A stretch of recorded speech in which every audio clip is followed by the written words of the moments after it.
Mélanie, tu peux-tu nous faire un petit rappel à qui ça s'adresse Nouveau Regard Gaspésie? Oui, en fait, Nouveau Regard Gaspésie, c'est un organisme pour soutenir les proches de personnes présentant des troubles de santé mentale. Donc, nous, on est vraiment là pour l'entourage là, de la personne atteinte. Donc, que ce soit un ami, un voisin, un collègue de travail, conjointe. Donc, vraiment toute personne qui se sent concernée là, de loin ou de près par la maladie mentale d'un proche.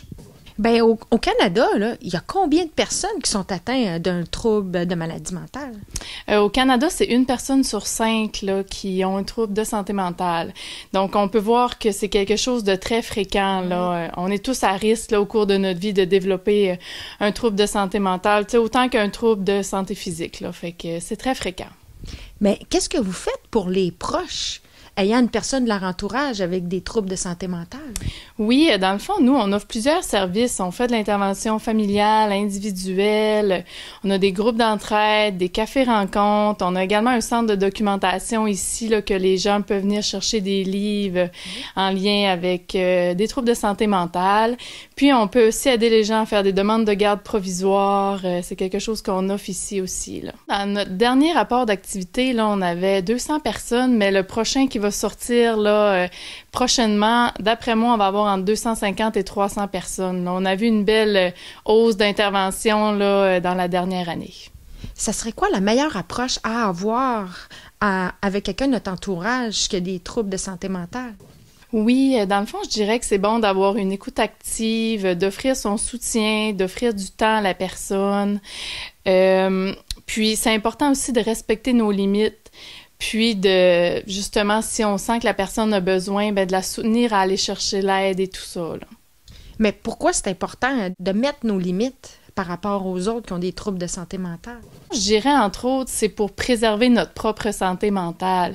Parce que c'est sûr que si on veut aider notre proche, puis qu'on s'épuise là-dedans à travers de l'aider tellement et tout ça, ça vient que c'est nous-mêmes qui s'épuisent. Puis si on est épuisé, on sera pas justement la meilleure personne pour offrir du soutien à notre proche. Donc, c'est vraiment important de prendre soin de nous et de préserver notre santé mentale pour aider notre proche. Est-ce qu'on pourrait avoir des exemples de personnes que vous avez aidées au courant de la dernière année? Oui, en fait, pour vous donner quelques exemples de personnes qui viennent ici, là, ça peut être, par exemple, un conjoint que sa femme vit une dépression sévère. Ça peut être, par exemple, une maman que sa fille a un trouble d'anorexie. Il y a aussi, ça peut être des parents que leur fils est anxieux. Donc, ça, c'est des exemples qu'on voit souvent. Je pourrais dire justement aussi un voisin que, par exemple, sa voisine fait des psychoses. Donc, des fois aussi, on a des intervenants qui vont nous appeler pour avoir des conseils justement si ils ont besoin de conseils pour mieux outiller justement des jeunes qui ont un proche avec des troubles de santé mentale. Donc, tu sais, on a même des appels d'intervenants et tout ça aussi, là. Du 2 au 8, c'est la semaine de prévention au suicide? Oui, dans le fond, c'est la 35e semaine de prévention du suicide. Puis ça m'amène à vous parler qu'on a justement un volet, nous, à l'organisme Prévention du suicide, et on offre aussi du soutien pour les proches endeuillés par le suicide. Vous avez un volet jeunesse à Nouveau Regard, mais qu'est-ce que vous faites pour aider les jeunes? En fait, c'est un peu les mêmes services qu'on offre pour le volet adulte, mais la particularité pour les jeunes, c'est vraiment qu'on va aller dans les écoles secondaires, les cégeps, pour aller faire des ateliers de sensibilisation, soit pour faire briser les préjugés sur les troubles de santé mentale, mais aussi pour parler de qu'est-ce que les proches peuvent ressentir. Parce qu'on s'est rendu compte que, dans le fond, les jeunes entre 14 et 29 ans, c'est ceux qui venaient pas demander de l'aide.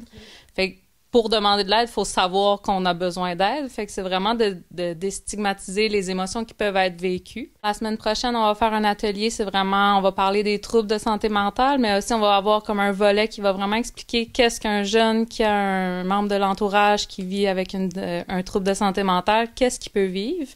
Fait qu'au quotidien, qu'est-ce que ça a les impacts sur les jeunes proches.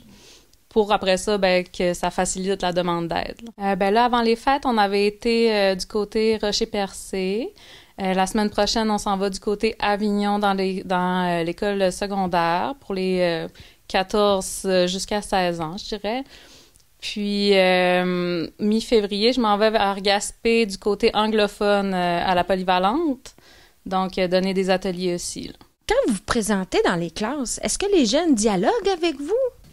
Oui, de plus en plus. C'est vraiment là, les jeunes vont parler de plus en plus que moi je vis de l'anxiété ou tu sais, fait que là on dirait que les jeunes ont plus de facilité à en parler. C'est plus quand les jeunes mettons ont quelqu'un proche qui va pas bien, ben là le réflexe c'est pas là de dire comme ben moi aussi ça m'affecte parce que mon proche va pas bien. Fait que tu sais c'est plus là que moi j'essaie de mettre de l'accent là. Dans le fond, si ça vous intéresse d'être au courant de nos activités, de nos programmations, en fait, notre Facebook est très actif, là, Nouveau Regard Gaspésie. Donc, si vous allez cliquer j'aime sur Facebook, vous allez être au courant de toutes les activités qu'on fait. Puis, c'est ça, on est disponible aussi si vous voulez nous téléphoner. Donc, le 1-888-503-6414. Ben, merci beaucoup, Mélanie. Merci, Valérie.